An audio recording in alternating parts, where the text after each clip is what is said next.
తిరుమలలో మరోసారి విమాన ప్రయాణం కలకలం సృష్టిస్తోంది. ఉదయం తిరుమల క్షేత్రం పైనుంచి విమానం వెళ్లడం ప్రస్తుతం చర్చనీయాంశమైంది. సాధారణంగా 7 కొండలపై శ్రీవారి ఆలయంపై విమానాలు ప్రయాణించకూడదనేది ఆగమ నిబంధన.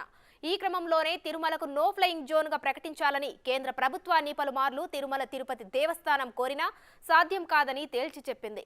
అయినప్పటికీ టీటీడీ విజ్ఞప్తి, భక్తుల మనోభావాలను దృష్టిలో పెట్టుకుని వీలైనంత వరకు విమానాలను తిరుమల క్షేత్రం మీదుగా రానియకుండా సహకరిస్తోంది. ఈ ఉదయం ఓ విమానం ఆ రూట్లో వెళ్లడం కలకలం రేపింది. తరచూ తిరుమల క్షేత్రం మీదుగా విమానాలు ప్రయాణిస్తుండటంతో మరోసారి టీటీడీ అధికారులు కేంద్రం దృష్టికి తీసుకెళ్లి చర్యలు తీసుకోవాలని కోరుతున్నారు భక్తులు.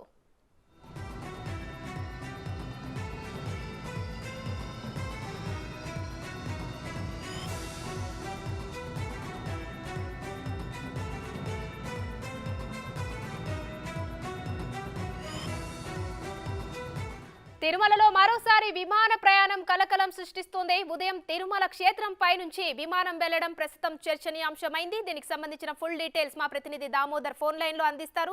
దామోదర్, చెప్పండి, ఇప్పటికే పలుమార్లు విమానాల ప్రయాణం వల్ల అక్కడ భక్తులు కూడా ఇది నో ఫ్లయింగ్ జోన్ గా ప్రకటించాలని అధికారులు భక్తులు కూడా అంటున్నారు. కేంద్రానికి విజ్ఞప్తి చేసినా పట్టించుకోవడం లేదని అంటున్నారు. దీనిపై అప్డేట్స్ ఏంటి?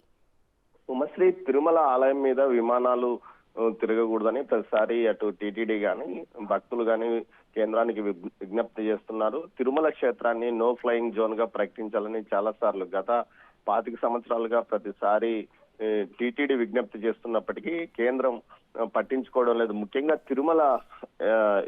తిరుపతికి సంబంధించిన విమానాశ్రయం 18 కిలోమీటర్ల సమీపంలో ఉండడం వల్ల విమానాలు ల్యాండ్ అవడానికి కొంత ఇబ్బందిగా ఉంటుంది. ఖచ్చితంగా శేషాచలం మీదుగానే వచ్చి ల్యాండ్ అవ్వాల్సి ఉంటుంది. అందువల్ల నో ఫ్లయింగ్ జోన్ గా ప్రకటించడం లేదంటూ కూడా విమానయాన శాఖ తెలుపుతుంది. మొత్తం మీద అయితే ఆనంద నిలయం మీద సైతం ఏదైతే దేవుడు ఆలయం ఉందో, తిరుమలలో ఆలయం ఉందో, ఆనంద నిలయం మీదకైనా రాకుండా చర్యలు తీసుకోవాలని చాలా సార్లు విజ్ఞప్తి చేసినప్పటికీ వాటికి విమానాశ్రయ అధికారుల నుంచి ఎలాంటి స్పందన లేదు. ఈ విషయంలో ఉదయం మరోసారి విమానం ఈ విధంగా ప్రయాణించడం జరిగింది. దీంతో భక్తులు మరోసారి తమ ఆవేదనను, ఆగ్రహాన్ని వ్యక్తం చేసిన పరిస్థితి. మొత్తం మీద అయితే నిబంధనలు ఏదైతే ఫ్లయింగ్ జోన్ గా నో ఫ్లయింగ్ జోన్ గా ప్రకటించాలని పలుమార్లు విజ్ఞప్తి చేసినప్పటికీ అటు టీటీడీ మీద పెద్ద స్థాయిలో ఒత్తిడి తెచ్చినప్పటికీ కేంద్రం మాత్రం ఈ విషయంలో పట్టించుకోవడం లేదు. అయితే ప్రతిసారి స్వామివారి దర్శనానికి వచ్చిన అటు ప్రధానితో సహా అందరికీ విజ్ఞప్తి చేస్తున్నామని కూడా టీటీడీ తెలియజేస్తుంది. కానీ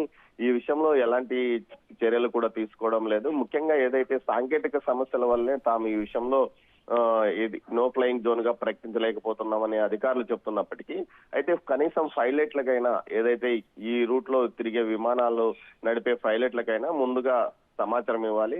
ఆలయం మీదకి ఎట్టి పరిస్థితుల్లోనూ విమానం రాకుండా చర్యలు తీసుకోవాలని కూడా టీటీడీ కోరుతున్నప్పటికీ ఈ విషయంలో ఈ విమానాశ్రయ అధికారులు కానీ ఈ విషయాన్ని పైలట్లకు ముందు సమాచారం ఇవ్వకపోవడం వల్ల ఈ పరిస్థితి తలెత్తిందని చెప్పవచ్చు. మొత్తం మీద అయితే నో ఫ్లయింగ్ జోన్ గా ప్రకటించినప్పటికీ పూర్తి స్థాయిలో ఎక్కడైతే ఈ రూట్ కు వచ్చే ఈ తిరుపతి విమానాశ్రయానికి వచ్చే విమానాల పైలట్లకు ముందు జాగ్రత్తగా ఈ విషయాన్ని తెలియజెప్పడం వల్ల వారు కొంత కంట్రోల్ చేసే అవకాశం ఉన్నప్పటికీ వారికి కూడా సమాచారం ఇవ్వకపోవడంతోనే ఈ పరిస్థితి తలెత్తిందంటారు. మొత్తం మీద ప్రతిరోజు వారంలో 1-2 సార్లు ఈ విధంగా తిరుమల ఆలయం మీద విమానాలు ఎగరడం పరిపాటిగా మారింది. Umashree, thank you Damodar.